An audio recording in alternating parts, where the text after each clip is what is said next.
po sa lahat ng anak ng Diyos. Amen.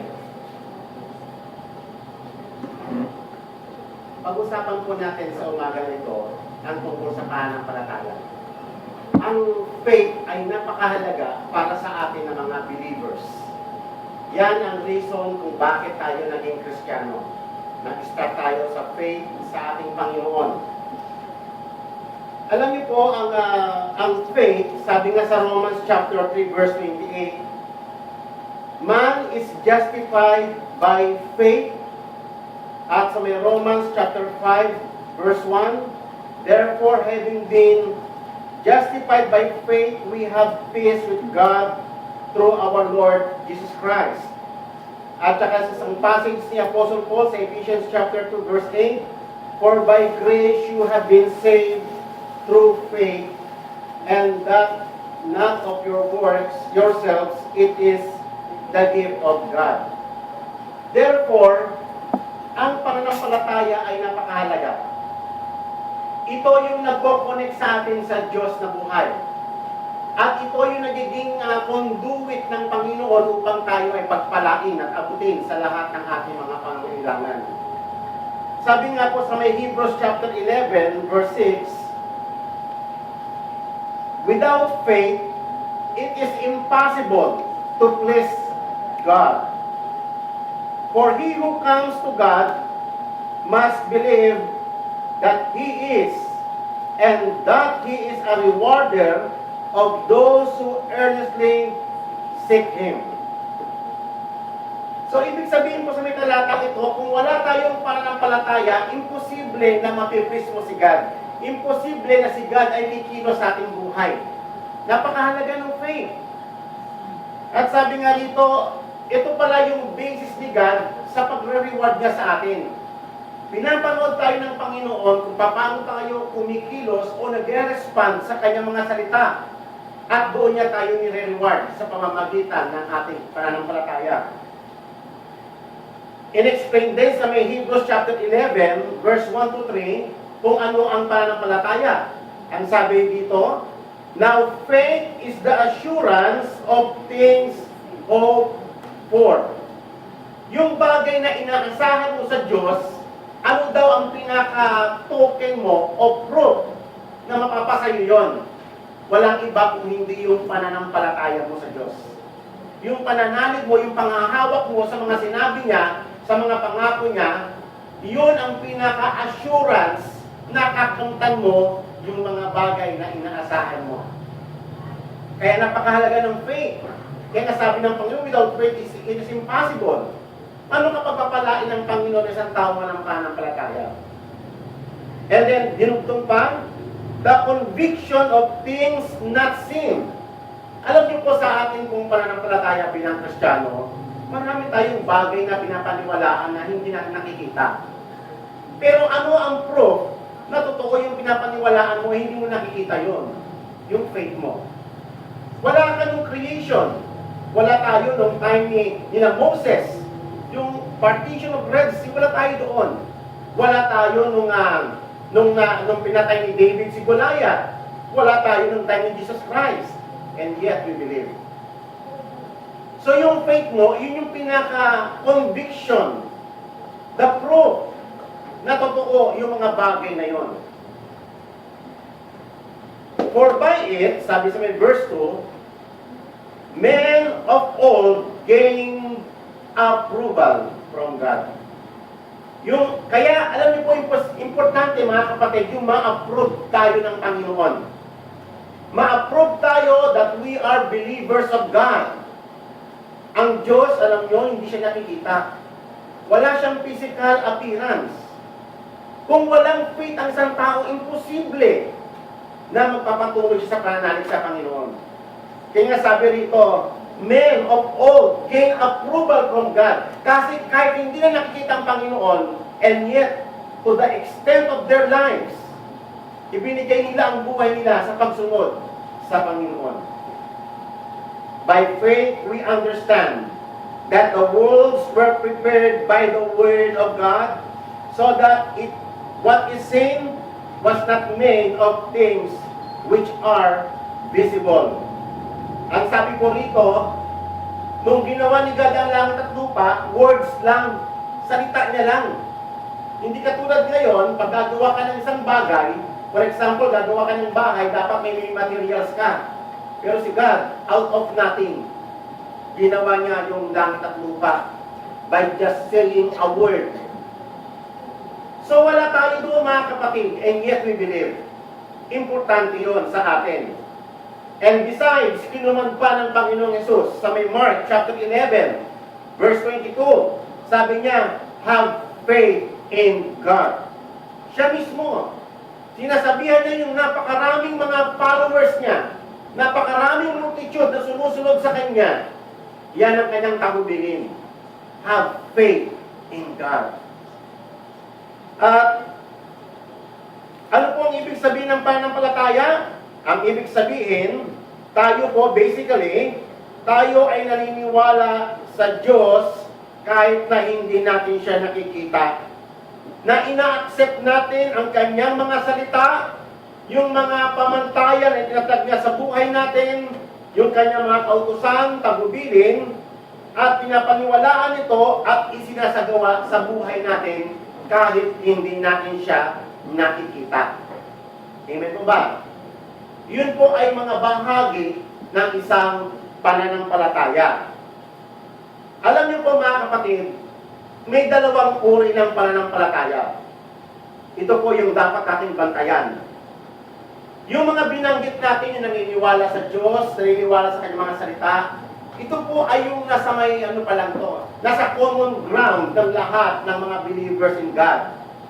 Pero may dalawang klase po ng believers. Ito po yung malinaw na sinasabi ng Bible. Ito po yung sinabi sa may Matthew chapter 5 verse 20. Sabi niya, for I say unto you, that unless your righteousness surpasses that of the scribes and the Pharisees, you will not enter the kingdom of heaven. Alam niyo po ba yung mga Pharisees and scribes na binanggit dito, sila po ay may mga faith din kay God. Sila yung mga believers din ng Panginoon. They also accept God. They believe in the creation. They accepted the words of God, the law of God in their lives. And yet, ang malinaw na sinabi ng Panginoon, maliban na malagpasan ninyo ang pananampalataya ng mga reliyosong taong ito, hindi kayo papasok sa kaharian ng Diyos. So therefore mga kapatid, kinakailangan matranscend natin o malagpasan natin yung pananampalataya ng mga religious people. Maraming tao, nakikita nyo sa paligid, maraming mga taong religious. Nakikita nyo sa may jeep, nag-rosary sila, at iba't iba pang mga anyo. And yet, hindi nangangahulugan na kapag tayo, parang isang tao, ay merong pananampalataya sa Diyos, yun na yung totoong pananampalataya. Sa may James chapter 2 na ating binasa, ay binanggit doon ng dalawang uri ng pananampalataya. Yung isang pananampalataya ay patay na pananampalataya, at ang isa ay buhay na pananampalataya. Paano natin malalaman, mga kapatid, sa ating mga sarili, kung ang ating pananampalataya ay buhay o patay? Hindi po pwede mong sabihin na you just believe in God. Argument po ni James, even the demons believe in God. Alam niyo ba si Satan is a believer? Yes. Si Satan hindi po siya atheist. He believed in God. Pero hindi po yun ang nangangahulugan na yung kanyang pananampalataya is a saving faith. Hindi po nangangahulugan na ang pananampalatayang iyon ay yung tinatawag na buhay na pananalig sa Diyos. Ngayon mga kapatid, dalawang uri po yung pananampalataya. So ang pag-uusapan po natin ngayon yung tinatawag na buhay ng pananampalataya, at i-gauge po natin yung ating mga sarili. Saan po ba tayo? Nandun po ba tayo sa may religious faith ng mga Pharisees and scribes na patay? Or nandoon tayo sa tinatawag na buhay na pananampalataya tulad ng mga patriarka noong una? Ang Biblia ay napakaraming examples ng mga tao na namuhay ng may buhay na pananampalataya. At ito po yung gusto kong bigyan ng diin ngayong umaga. Ang ating mga pananampalataya ay buhay. Tulad ng mga patriarka noong unang panahon. So magbabanggit po tayo ng napakaraming mga biblical people. Kung hindi po natin ito matapos itong topic natin ngayon, itutuloy po natin ito next week. Para lamang magkaroon tayo ng pamantayan, nakita po natin, malinaw po yung sinabi ng Panginoon, maliban na malagpasan ninyo ang pananampalataya o yung katuwiran ng mga righteousness and scribes, you will by no means enter the kingdom of heaven. How many Christians, professing Christians all over the world? Ang daming mga so-called born-again Christians. Ang daming mga churches sa Pilipinas, sa Isabela. Ilan kaya ang mga churches dito? Sa Ilagan mismo. Ilan lang kaya doon? O mismo sa loob na natin? Ilan lang kaya talaga rito yung may mga tinatawag na genuine faith o yung a living faith. Amen? So ready na po ba tayo na i-scrutinize yung ating mga sarili? Yung ating pananampalataya kung saan level po tayo? So ngayon mga kapatid, si Jesus Christ, nung siya po ay nagpunta, tinuturuan niya tayo sa maraming passage na maging totoo o maging realidad yung ating kaugnayan sa Panginoon. Marami po siyang katuruan ng ganon. For example, yung kanyang Sermon on the Mount. Nagumpisa siya sa may Matthew chapter 6. Sabi niya, beware of practicing your righteousness before men, to be noticed by men, otherwise you have no reward with your Father who is in heaven. Ito yung mga first attempt ni Jesus Christ na ituwid yung ating mga pananampalataya. Ituon sa Diyos. Bakit? Kasi maraming mga religious people na ginagawa nila yung kanilang mga ritual religiously, routinary, pero ito ay hindi nakaugpong sa Diyos. Alam niyo ba, o pwede tayong magkantahan dito, o pwede tayong magtugtugan dito, o pwede tayong magpartake ng Lord's Supper, o pwede na every Sunday kayo ay perfect in attendance, o pwede na kayo ay tithe giver, and yet, ito ay hindi nakakonect sa Panginoon. Naniniwala po ba kayo doon? Yes! Sapagkat ang Panginoong Hesus mismo ay paulit-ulit itong itinuturo sa atin na i-connect tayo sa Panginoon. Na iwasan natin yung ating mga pag-perform ay para lamang makita ng mga tao. Kung hindi dapat ang motivation mo para maging masabi mong buhay yung pag-partake mo ng Lord's Supper, buhay yung pagkanta mo, dapat hindi mo to pine-perform para sa mga tao sa paligid mo, kung hindi para sa Kanya. Amen? Sinabi nga ni Jesus when you give an alms, when you fast, or when you pray, pag kayo daw ay nagbibigay, huwag mo nang i-sound yung trumpet. Huwag mo nang ipaalam yung ginawa ng kanan sa kaliwa. Alam niyo kung ano ibig sabihin ng Panginoon Jesus doon? Kasi ayaw ng Panginoon na mawala ng reward yung ating mga pananampalataya, yung form ng ating worship. Ultimo yung pagpa-fasting. Alam niyo po ba, sa karamihan sa Christian circle, ang pagpa-fasting ay naging status symbol. 7 days ako nag-fasting, 1 month ako nag-fasting, 40 days ako nag-fasting. Status symbol na lang siya Iyon ay para na lamang for the ears of those Christians around them. Hindi na yun para sa Panginoon. Pwede po tayo maging devout. Pwede tayo maging pious. Pero hindi tayo connected sa Panginoon. Hindi na siya ginagawa through a living faith. Ano po bang ibig sabihin ng living faith? Ito, ginagawa mo ang lahat ng bagay. Ikaw at ang motivation mo, ang tanging purpose mo ay si God. Sa Kanya ka nakatingin. Sa Kanya mo yung ginagawa. Hindi para sa mga tao. Hindi para kay pastor, hindi para sa mga kaibigan mo, kamag-anak mo, kundi ginagawa mo unang-una, first and foremost, kay God. Amen? Amen. That is a living faith. Siya yung kausap mo, siya yung nakikita mo, hindi yung mga tao sa paligid mo. So ngayon, Sinabi pa nga ni Jesus, when you pray, sabi niya gano'n, huwag na kayo magpaulit-ulit ng mga sinasabi. When you pray, go into your private room upang ikaw ay i-reward ng iyong Diyos na hindi nakikita. Alam niyo ba kasi, hindi naman sinasabi ng Panginoong Diyos doon na pag magpipray tayo, kailangan na sa loob tayo, may kanya-kanya tayong kwarto. Kailangan natin maraming kwarto para makapag-pray tayo. Hindi po gano'n sinasabi ng Panginoon. Ibig sabihin, yung motivation ng ating puso must be kay God nakapokus. Pag kumakanta tayo, dapat iyan talaga, full-heartedly, mind, soul, body, ay nakatuon yan kay God. Hindi yung conscious ka sa boses mo, tumitigil ang boses mo para lamang marinig, tanong, galing mo kumanta. Hindi po gano'n yun. Mawawalan ng reward, mawawalan ng kabuluhan o saysay, yung ating mga ginagawa kung ito ay naka-address sa tao at hindi sa Panginoon. Amen po ba? So ngayon, ang pananampalatayang buhay, ito po yung uri ng pananampalataya na hinahanap ng Diyos sa lahat ng kanyang mga anak. Naalala niyo po yung kanyang sinabi sa John chapter 4, verses 23 to 24?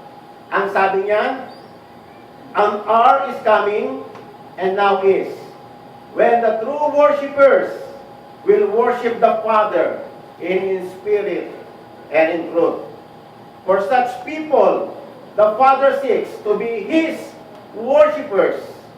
God is spirit, and those who worship Him must worship in spirit and in truth. Bukang bibig natin itong lahat.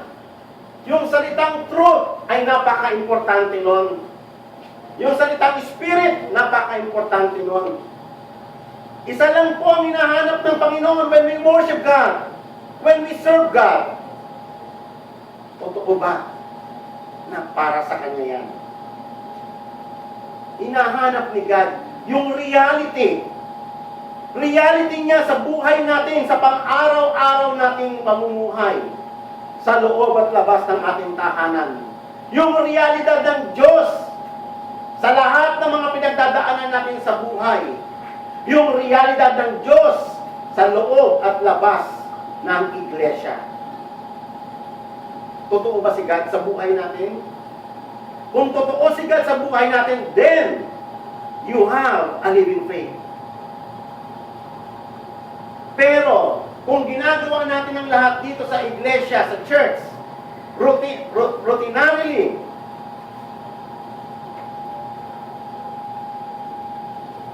yun po ang malaking problema.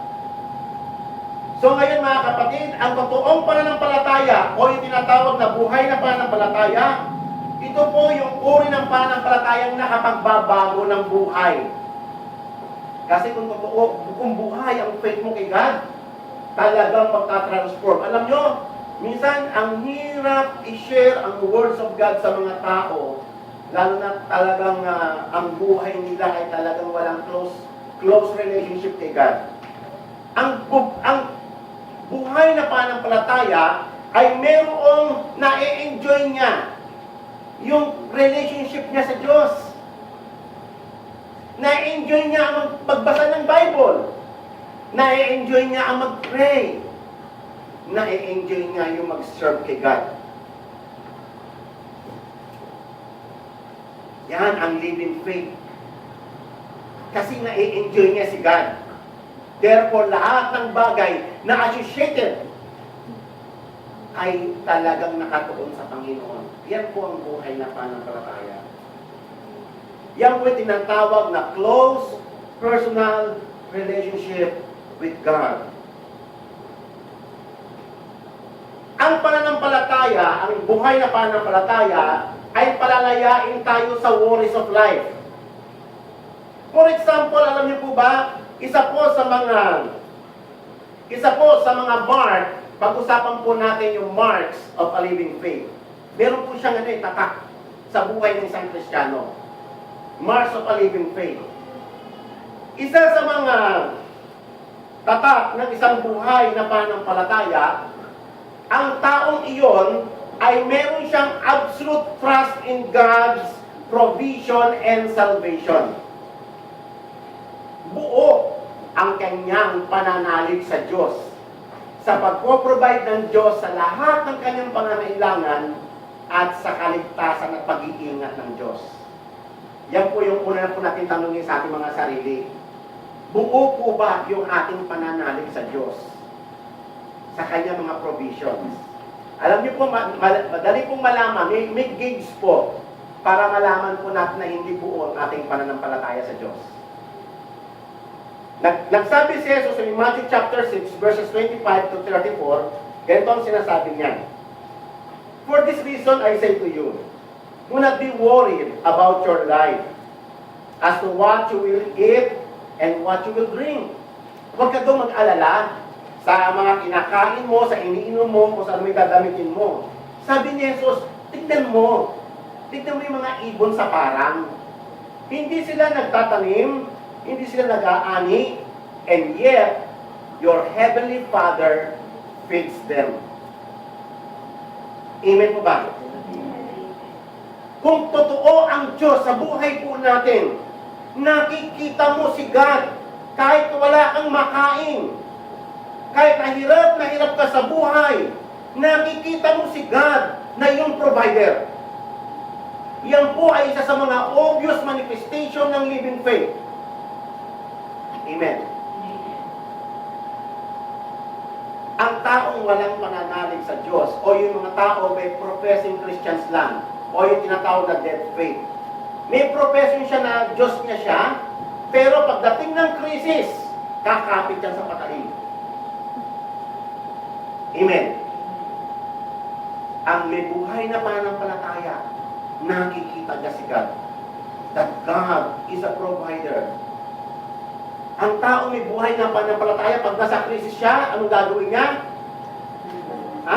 Hindi yan tatakbo agad kung kani-kanino. Ang una niya may isip si God. Luluhod dyan sa kwarto. Magpipray yan, iiyak yan kay God. Sa kanya siya hihingi. Hindi sa tato. Amen. Buhay si God eh. Yan po ang marka ng isang tao may buhay na pananampalataya. Buhay si God sa buhay niya. Si God hindi siya parang isang kwento lang, hindi po siya parang alamat lang, na every Sunday lang po siya totoo when preaching.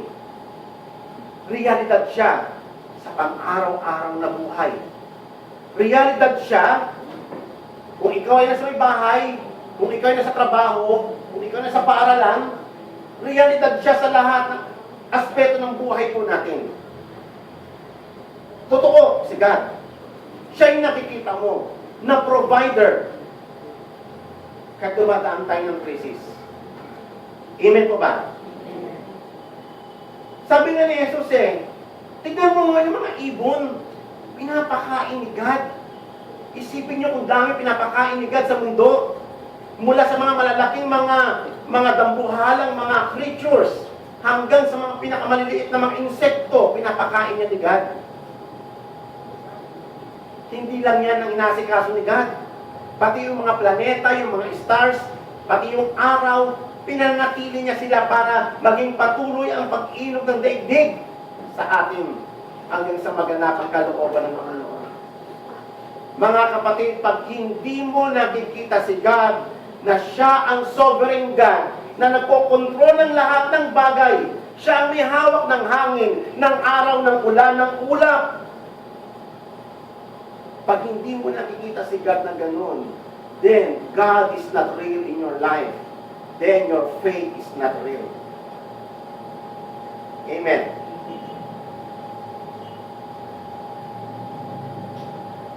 Kaya sabi niya, are you not worth more than they? Hindi ba mas mahalaga kayo sa mga ibon? Tanungin niyo po mga sarili po natin, mga kapatid. Ako ay mas mahalaga pa kaysa mga ibon, kaysa mga hayop. Kasi ginawa tayo sa larawan ng Panginoon. Tayo yung pinaka-object ng creation ng Diyos. Tayo yung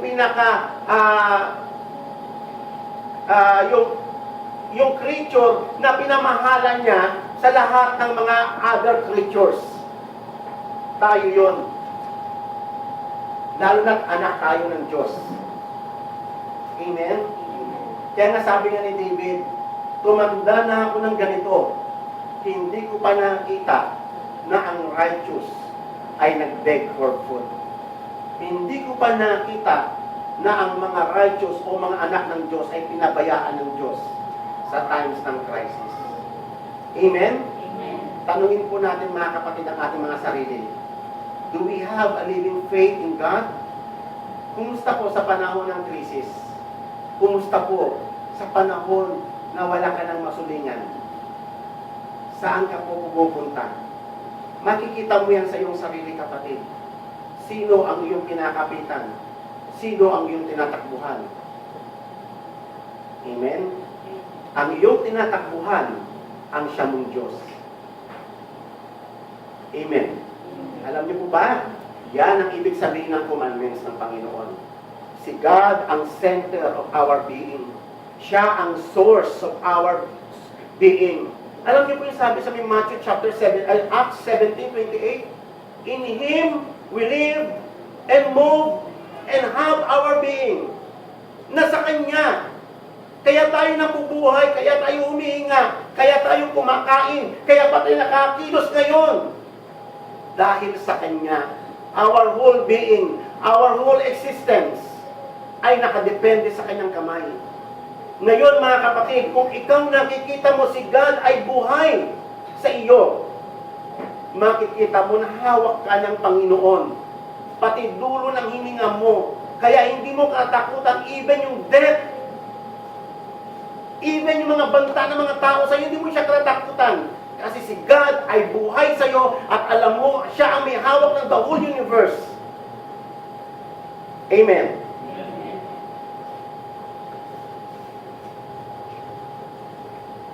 And then patuloy pa ni Jesus, verse 27.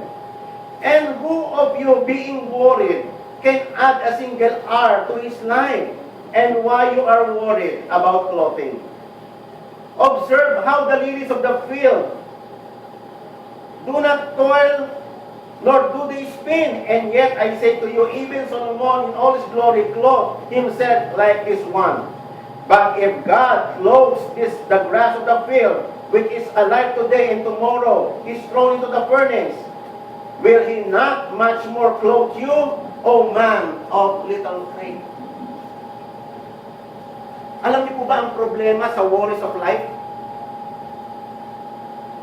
Unbelief. Yan po ang pinaka-sinusolve ng Panginoong Yesus. Ang Panginoong Yesus sa kanyang mga pagtuturo, pinipilit niya na ituwid yung ating pananampalataya. Ituon sa pinaka-focus yung ating pananampalataya. Ituon sa Diyos upang magkaroon ng buhay. Hindi lahat ng believers in God ay mayroong saving faith. Marami ang dead faith. Amen? Tingnan niyo po mga kapatid kung papaano si God ay nag-provide sa atin mula pa noon. Ilang krisis ng buhay ang pinagdaanan natin.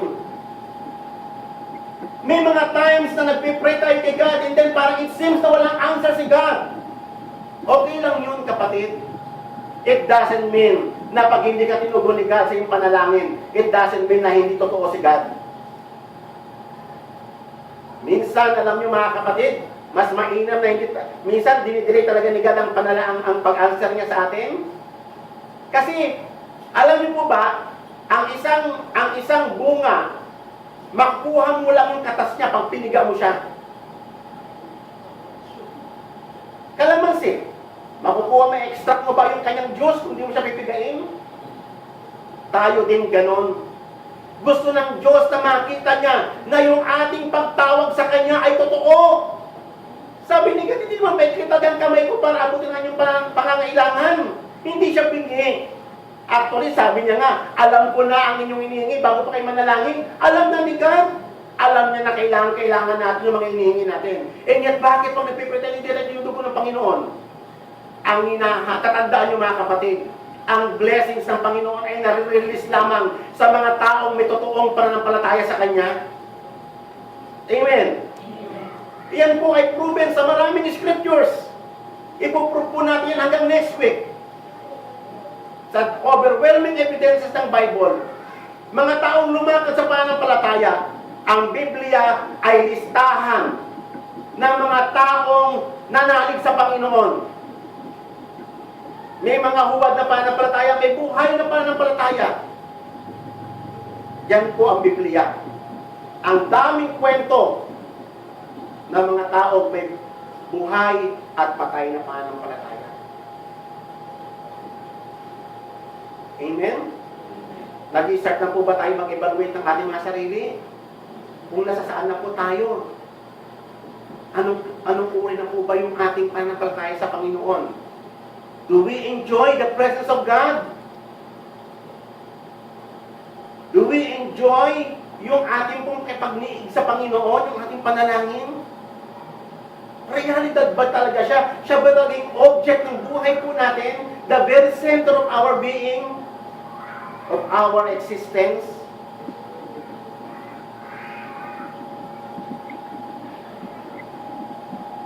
Kaya sabi ng Panginoon, tignan ninyo, kung ito ng mga halaman, napakaganda ng mga damit nila, ay binibihisan ng Panginoon, tayo pa kaya ng mga anak niya, na mga nilikha niya ayon sa kanyang larawan. Amen. Do not worry then, saying, what shall we eat, and what shall we drink?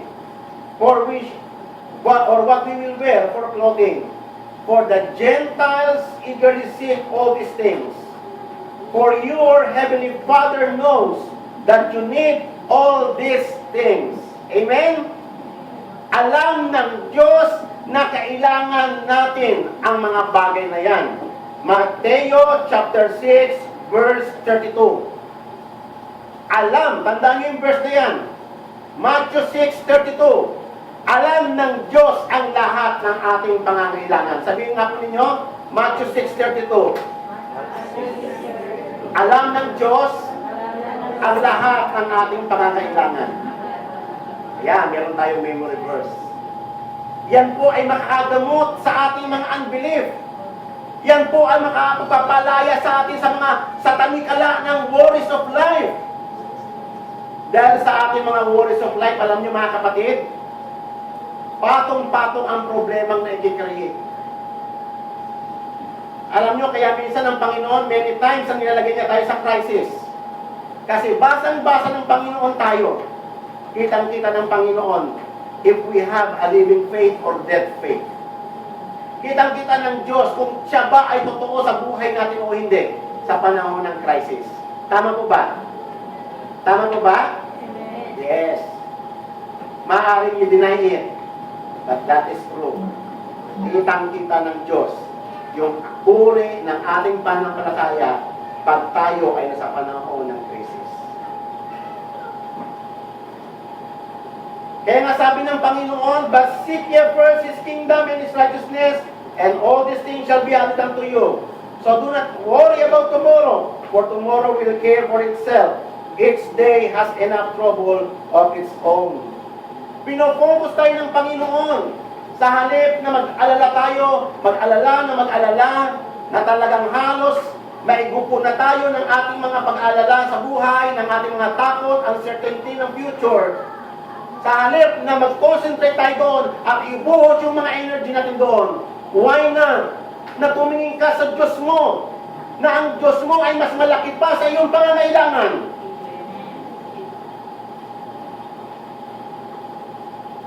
Why not na lumuhod tayo and then mag-repent tayo kay God sa ating mga unbelief?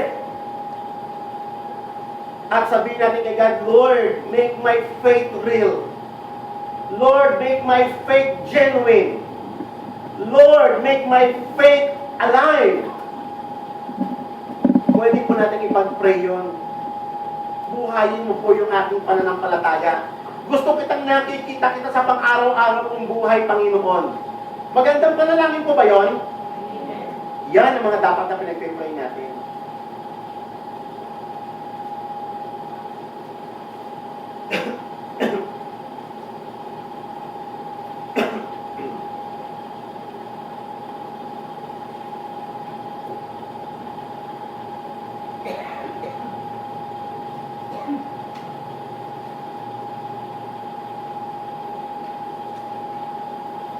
Okay, pangalawa, ang Hebrews, ang una po sa mga palatandaan ng buhay na pananampalataya, ito po ay una sa lahat, ang tao ay meron siyang buo na pagtitiwala sa provisions at pagliligtas ng Diyos.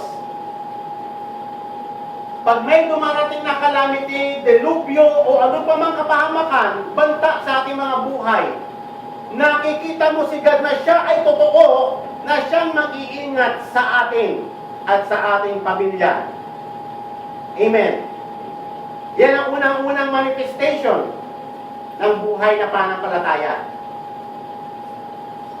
Pangalawang manifestation, alam niyo po ba ang Hebrews chapter 11 ay dedicated para ipaliwanag sa atin at ipakita yung mga ebidensya ng mga taong may buhay na pananampalataya. Yun po ay listahan ng mga Hall of Fame ng mga pananampalataya, ang Hebrews 11. Pero hindi lamang po basta Hall of Fame yun. Doon niyo po makikita yung mga taong binigay ni God na ehemplo ng buhay na pananampalataya. Una niya nabanggit doon si Abel. Sabi sa Hebrews 11 verse 4, by faith, Abel offered to God a better sacrifice than Cain, through which he obtained the testimony that he was righteous, God testifying about his gifts, and through faith, though he is dead, he still speaks. Alam niyo po mga kapatid, isa sa mga palatandaan ng buhay na pananampalataya, ayon sa Panginoon, ayon sa Biblia, ayon sa listahan na ginawa ng Panginoon, inilagay niya yung kwento ni Abel. Alam naman po natin mga kapatid, kakaunti ang kwento ni Abel. Ang kwento ni Abel ay very limited sa offerings nilang dalawang magkapatid na si Cain. Yun lang ang kwento ni Abel. Pero pa ba kayong alam na ibang kwento ni Abel? Wala na. Yun lang. Offering. Bakit kaya yun ang nilagay ni God? Para maging sukatan o pamantayan ng ating pananampalataya kung buhay o patay. Bakit? Tignan po natin yung manda ng pag-offer natin kay God. Alam niyo po ba sa offerings, kitang-kita kung sino ang believers of God o hindi. Kitang-kita doon sa mga offerings natin, sa mga tithes natin, kung ito ba talaga, kung sinusunod ba talaga natin si God, o kung mahal ba talaga natin si God, o anong uri yung ating pagbibigay sa Panginoon. Sa offerings pa lang kitang-kita na yan. Amen. Alam niyo mga kapatid, ano po ba ang offerings? Bakit po ba tayo nag-o-offer? Si Abel, bakit po ba siya nag-o-offer? Alam naman natin mga kapatid, ang kwento ng mga kapatid na yon. Si Abel ay tinanggap ng Diyos, kaya tinanggap niya yung kanyang offerings. Si Cain ay nireject ng Diyos, kaya nireject niya yung kanyang offerings. Alam niyo po ba, bago sa atin, no, sa mga offerings po natin, ang unang tinatanggap ni God, tayo, as an individual, as a person, as a believer. In every aspect of our lives as a Christian, as a believer, isa lang ang hinahanap ng Diyos, yung totoo sa buhay po natin. Naalala niyo yung John chapter 4 kanina? God seeks a genuine worshipers who worship Him in spirit and in truth. Yan ang hinahanap ng Diyos. Yung hinahanap mo, yung Diyos na hindi mo nakikita and yet pinapaniwalaan mo. At yung Diyos na siya ay totoong totoo, buhay na buhay sa iyong buhay. Sa kwento ng dalawang magkapatid, yan po yung isa sa mga obvious na manifestation. Kaya nireject ni God si Cain. Kasi si Cain, hindi buo ang pagkanyang paniniwala sa Panginoon ang kanyang pagtitiwala. Si Abel, buhay na buhay. Kitang-kita yun sa kanyang offerings. Sa simpleng offerings na yun, ginudge ni God yung dalawang iyon. Yun lang ang naging basis ng buong kwento. para sila ay maitanghal sa Hall of Fame ng mga mananampalataya. Ano po ba ang offering ni Abel? Ang offering ni Abel ay isang act of gratitude.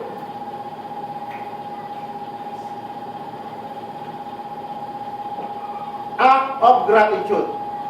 Yan po ang offering ni Abel. Alam niyo mga kapatid, ang hirap po mag-offer. Mahirap mag-offer sa Diyos pag wala yung puso na yon, yung puso na nagpapasalamat sa Diyos. Pag ikaw ay nagpapasalamat sa Panginoon, alam nyo, hindi mo i-measure yung amount. Kaya nga sa Old Testament, grabe mga offerings nila. Nag-o-offer sila ng baka, magkano isang baka? Nag-o-offer sila ng kambing, magkano isang kambing? Buti sana kung isa lang ino-offer nila. Minsan maramihan. Parang waste of money. Pero hindi. Kulang pa yun mga kapatid bilang pasasalamat natin sa Diyos. Sa pagliligtas niya sa atin, sa pagtanggap niya sa atin. Si Abel, alam niya yung kwento nila. Alam niya yung kwento ng mga magulang niya. Yung kanyang offering ay pasasalamat sa Diyos sapagkat ang Diyos ay tinanggap muli sila kahit na nagkasala sila ng napakalaki sa Panginoon Diyos. And yet, si God tinanggap pa rin sila. Inalaw pa rin sila na makapasok pa rin sa presence ng Panginoon.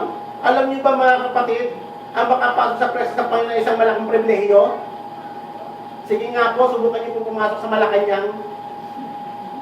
Sige nga po, magsika kayo ng audience kay Pinoy. Kung kayo ibigyan ng time. Pero tayo, pinapapasok tayo sa King of Kings and Lord of Lords. Isang malaking pribilehiyo yan. Diyos yun. Tayo isang makasalanan. Siya ay banal. Kaya sa offerings pa lang, kitang-kita na yung ating pasasalamat. Kitang-kita na yung ating pananampalataya sa Kanya. Kitang-kita yung act ng ating pagsisisi na nagbibigay, kaya nga tinuruan tayo sa may Bible kung paano nagbigay. Alam niyo po ba, nabasa niyo po ba yun sa Deuteronomy? Ganito ang magbigay ng ikapo. Noong Old Testament, pupunta sila doon, daldala nila ikapo nila, ha? Pupunta sila doon, luluhod sila sa harapan ng Panginoon. Sasabihin nila, magkikwento sila, sasabihin nila, Panginoon, ang aming pong mga ninuno ay galing lamang sa malayong paganong bansa, palaboy-laboy, pero Panginoon, tinawag mo, at ngayon pinagpala mo, gumawa ka ng maraming bagay sa kanila, at ngayon, Panginoon, ito po yung bunga ng pagpapala mo sa amin. Ibinibigay ko po yung 10 bahagi, tapos they will worship God. Ganon sila magbigay ng tithes noon. Ngayon, ganon pa rin ba tayo magbigay ng tithes kay God? Nandun pa rin ba yung fear sa Kanya, yung pasasalamat, Lord, sana tanggapin mo ito, Panginoon, ito lang. Meron pa ba yun mga kapatid? Present pa ba yun sa puso po natin? It marks a true worshiper. Kitang-kita sa offerings natin kung si God ay buhay o patay. Kapag tayo dinidinay natin yung mga ordinasya tungkol sa offering, sa mga tithes, isa lang ibig sabihin niyan, si God ay hindi totoo sa buhay natin. We are going through a religious notion. Religious lang tayo in a form of religiosity, a form of godliness, but God is not reality in our lives. Offerings pa lang, kitang-kita na. Amen mo ba? Sino po may sabi niyan? Si God.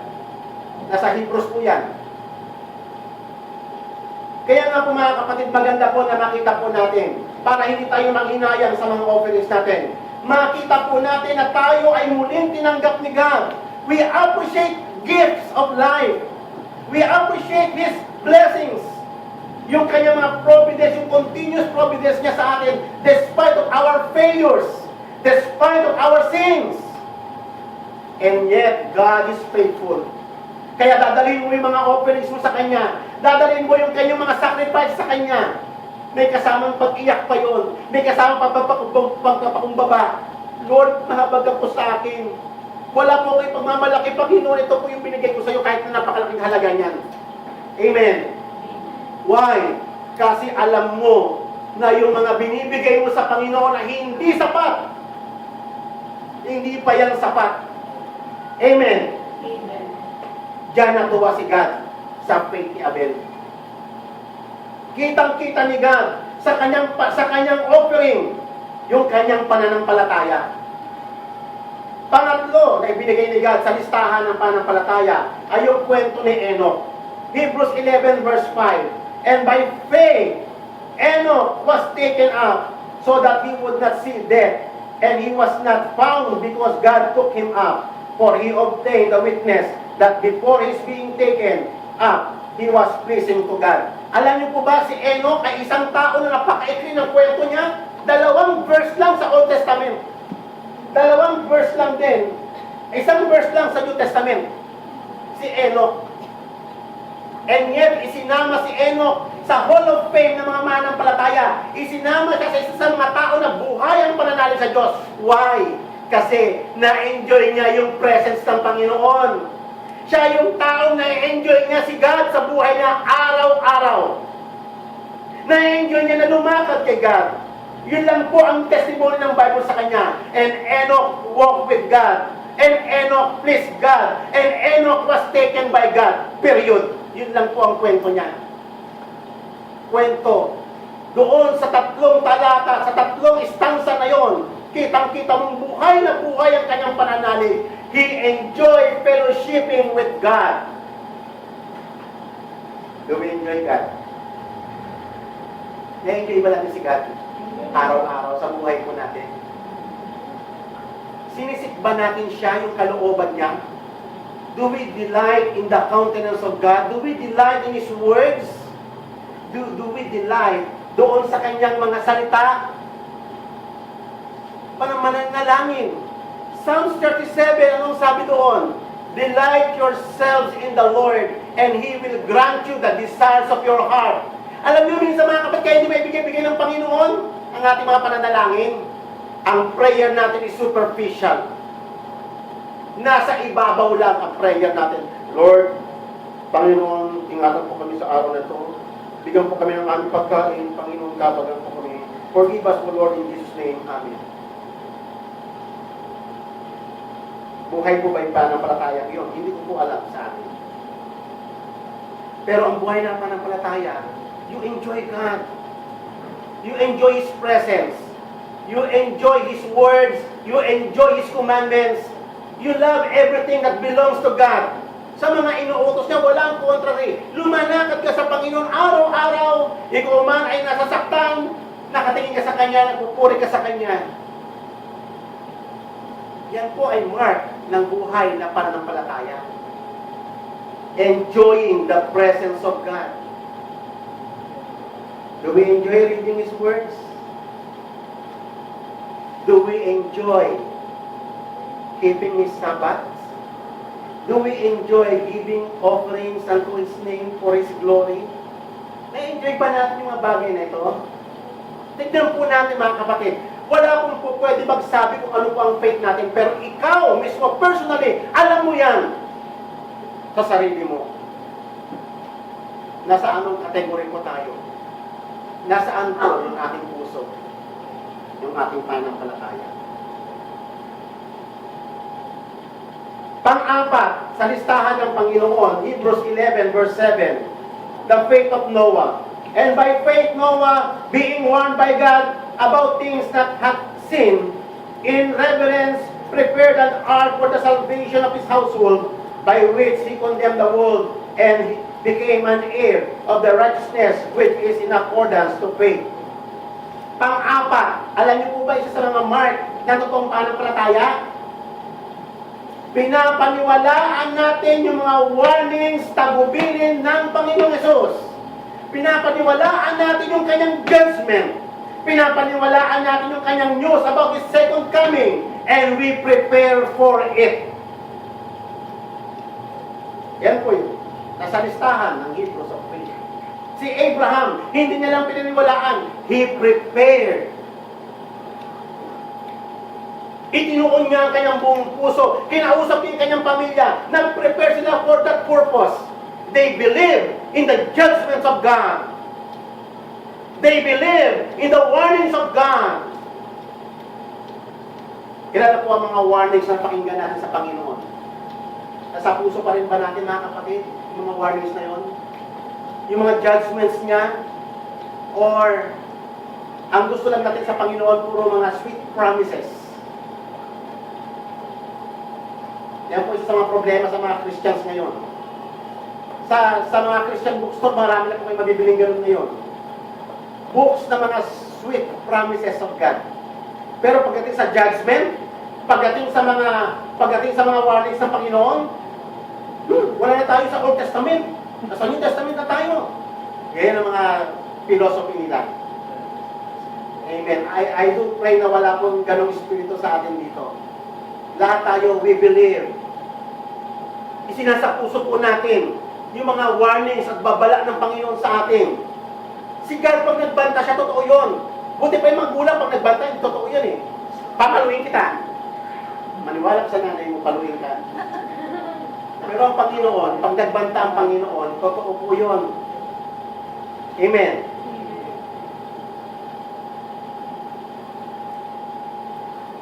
Panglima, at dito po ako magtatapos. Ito medyo mahaba-haba po ito. Kwento po ni Abraham. Hebrews 11, verse 8 to 19. By faith, Abraham, when he was called, obeyed by going out to the place which were reserved for an inheritance. Ang haba ng pagkakadescribe sa kwento ni Abraham. Listahan. Alam niyo po ba si Abraham ay isang napaka-importanting figure sa may Bible? Alam niyo po, siya lang yung the only person na tinawag ni God na the friend of God. Naging kaibigan siya ng Diyos. Pero mo, Diyos. Diyos yun eh. Tawagin kanyang kaibigan niya. Close. Close sa kanya. Si David, tinawag naman niya na the man after God's own heart. O, di ba? Mga exemplary na istorya yan, ng mga taong yan.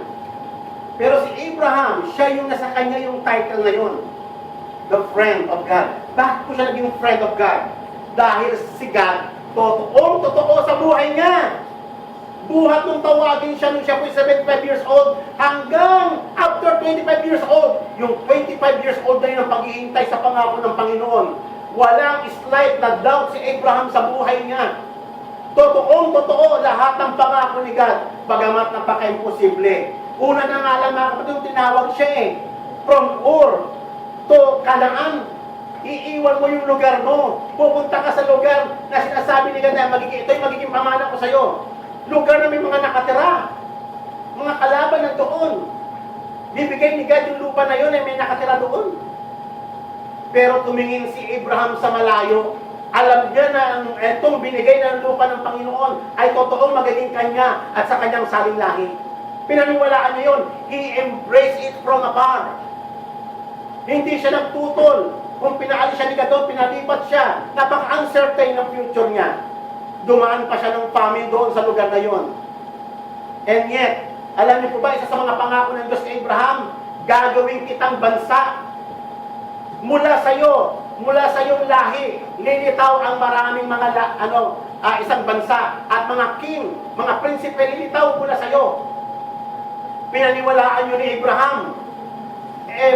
Batanda na siya. Baog pa yung asawa niya. Pero 75 pa lang siya, pinaniwalaan niya na yon. Kaya natutuwa si God kay Abraham. Yung faith niya, totoo yung mga pangako, yung salita ng Diyos. Kaya nga isa sa mga importanteng aspect ng pananampalataya, yung waiting upon the Lord. Tayo minsan apurado tayo. Pag may hinihingi tayo kay God, gusto natin ibigay kagad ni God. At kapag hindi binigay ni God, ayoko na kay God. Si Abraham, he waited for 25 years para makita yung partial fulfillment ng pangako ng Diyos. After 25 years, binigyan siya ng isang anak. Isang anak lang. After 25 years. Hindi niya nakita yung isang bansa. And yet, pinaniwalaan ni Abraham yun. Niyakap niya yun from afar. Naniwala siya doon. Buong-buo yun sa buhay niya. Realidad si God sa buhay niya. Ano pa? Ito pa. Eh di 75 years old, tinawag sila. Eh tumatanda na sila. Isipin mo no, 75 years old, hanggang sa naging 80 siya, hanggang sa naging 85 years old siya, hanggang sa naging 90 years old siya, hanggang sa naging 95 years old siya, hanggang sa 99 years old. At 24 years ng paghihintay, wala pa rin yung sinasabi ni God na magiging ama siya. Alam niyo ba ang testimony ng Bible? Ito. Sa Romans chapter 4, ito po ang sabi ng Biblia. Romans chapter 4, verses 19 to 21. Without weakening in his faith, he faced the fact that his body was as good as dead, since he was about 100 years old, and that Sarah's womb was also dead. She was about 90. Yet he did not waver through unbelief regarding the promise of God. Hindi siya nag-wave kahit na bahagya. Kahit na nakikita niya na natutuyo na yung katawan nila, nakikita niya nangihina na yung mga katawan nila, and yet hindi pa rin siya nag-wave na gagawin ni God yung ipinangako niya na magiging ama siya ng maraming bansa. And then, but was strengthened in his faith and gave glory to God, being fully persuaded. Nakita niyo yung mga words na yun? Fully persuaded that God had the power to do what He had promised. Fully persuaded, mga kapatid. Tayo po ba? Persuaded po ba tayo? Natuto pa rin ni God yung the same promise sa atin? Malinaw ang sabi ng Bible, those who belong to Christ are heirs of our children, are sons of Abraham. Heirs of God. Yung the same promise kay Abraham, the same promise sa atin. Pero lalakad tayo sa the same faith ni Abraham. Kaya nga, isa sa mga revelation sa Romans, I think Romans chapter 9, isa sa mga nakakalungkot na kwento na ikinuwento ni Apostle Paul. Sabi niya, bagamat ang anak ni Abraham biologically ay isang na naging napakarami. Natupad yun eh. Nagkaroon siya ng biological children. Naging bansa, mga bansa. Ang katotoo po yun. Pero alam niyo po ba, ang revelation ni God through Apostle Paul, sabi niya, bagamat sing dami ng buhangin ang anak ni Abraham, pero kakaunti lang ang totoong anak ni Abraham. Kakaunti lang yung totoong anak niya. Sino yun? Yung merong mga buhay na pananampalataya sa Diyos tulad ni Abraham. Ang karamihan doon ay puro mga religious lang. Amen? Kaya nga po mga kapatid, magkaiba po yun. Yung pananampalataya ng relihiyoso at yung pananampalataya ng mga patriarka. Ang pananampalataya ng mga relihiyoso, usually patay na pananampalataya. Ang pananampalataya ng mga patriarka ay buhay na pananampalataya. Ngayon mga kapatid, itutuloy po natin ito sa sunod na linggo. Magbulay-bulay po tayo mga kapatid.